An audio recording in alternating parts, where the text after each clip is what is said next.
नमस्कार, मेरा नाम डॉक्टर सुवर्चला है। मैं जीवा फर्टिलिटी सेंटर्स में साइंटिफिक डायरेक्टर हूँ। स्पर्म फ्रीजिंग क्या होता है और ये किन अवसरों में किया जाता है, आज का टॉपिक ये है हमारा। स्पर्म फ्रीजिंग जैसा नाम सजेस्ट करता है, जो स्पर्म से उन्हें फ्रीज किया जाता है। ऑफ कोर्स ये नेचुरल फ्रीजिंग जैसा नहीं होता है, इसमें एक स्पेशल सॉल्यूशन ऐड किया जाता है और लिक्विड नाइट्रोजन में इसे फ्रीज किया जाता है। ये एक बहुत स्पेशलाइज्ड प्रोसीजर है और स्पेशलाइज्ड टेक्नीशियन या एम्ब्रियोलॉजिस्ट ही ये प्रोसीजर करते हैं। तो किन अवसरों में ये फ्रीजिंग किया जाता है? पहले तो ये जान लीजिए कि नॉर्मल स्पर्म अक्सर नहीं फ्रीज किया जाता है, सिर्फ कुछ स्पेशल ओकेजन्स होते हैं। जैसे हस्बैंड कहीं ट्रैवल कर रहे हैं, आपने अपने वाइफ को ट्रीटमेंट के लिए छोड़ा और आप कहीं विदेश जा रहे हैं, या आप उस दिन सैंपल नहीं दे सकते जिस दिन IUI प्लान किया गया है, जहाँ पे स्पर्म्स को गर्भ में डाला जाता है। अगर ये ओकेजन्स हैं और आप उस टाइम अपना स्पर्म नहीं दे सकते तो अवश्य स्पर्म्स को फ्रीज किया जाता है। इसे स्पर्म बैकअप सैंपल कहते हैं। और जब IVF की भी बात आती है तो स्पर्म बैकअप सैंपल हमेशा कराना चाहिए।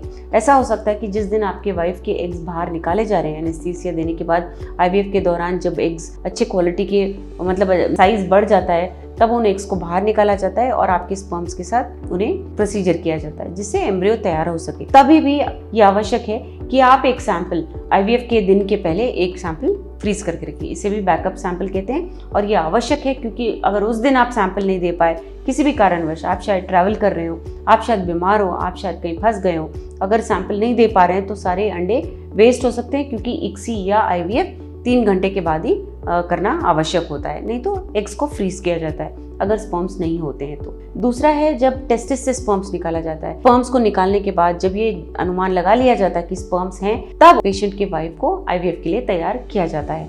तो जब कपल सोचता है कि हमें पहले ये पता लगाना है कि स्पर्म्स है या नहीं, तब टीसा करके टेस्टिकुलर एक्सट्रैक्शन यानी टेस्टिस से स्पर्म्स निकाल के उन्हें फ्रीज किया जाता है और तब उसके बाद उनके वाइफ को IVF के लिए तैयार किया जाता है। तो ये एक और अवसर है। तीसरा है जब कोई पेशेंट हार्मोनल ट्रीटमेंट के लिए जा रहे हैं। जब आपका काउंट बहुत कम है तो हार्मोनल ट्रीटमेंट के साथ भी इसे इम्प्रूव किया जा सकता है। बट कभी कभी ऐसा भी हो सकता है कि जो काउंट बहुत कम है बिल्कुल भी खत्म हो जाए या बहुत कम काउंट हो जाए ट्रीटमेंट के बाद, और ये एडवाइस दिया जाता है कि स्पर्म्स को फ्रीज कर लीजिए, ताकि 2-3 महीने के बाद जब आप ट्रीटमेंट कराने के बाद सीमेन एनालिसिस कराएंगे, इंप्रूवमेंट हुआ तो बहुत ही अच्छा है। अगर नहीं हुआ, जिस काउंट से आप शुरू हुए उससे भी कम है, तो ये बैकअप सैंपल हमारे ट्रीटमेंट के लिए अवश्य काम आएगा। तो ये बहुत ज़रूरी है कि जब आप हार्मोनल ट्रीटमेंट के लिए जा रहे हैं तो एक सैंपल फ्रीज करके अवश्य रख लीजिए। इन कारणों के अलावा एक और कारण है जो बहुत महत्वपूर्ण है।